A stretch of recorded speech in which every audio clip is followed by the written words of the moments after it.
So picture this.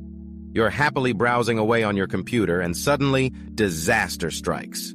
Your files are corrupted, programs are acting up, and you're left panicking about all that important data you might lose. But fear not. Omaha Computing Solutions is here with a life-saving trick up their sleeve, creating a Windows 10 system restore point. All right, let's break it down for you. A system restore point is like a safety net for your computer. It's a snapshot of your system's settings and files at a specific point in time.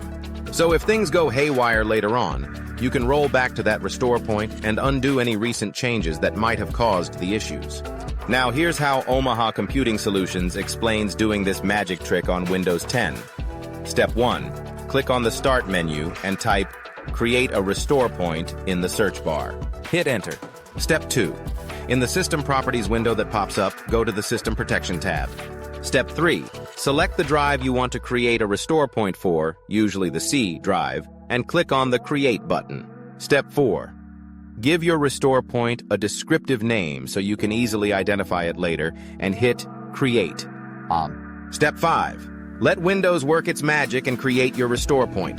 Once it's done, you'll get a confirmation message. And there you have it. Your very own Windows 10 system restore point, courtesy of Omaha Computing Solutions.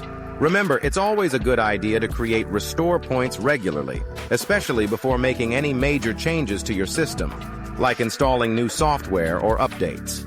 It's like an insurance policy for your computer, ensuring you can turn back time if things ever go south.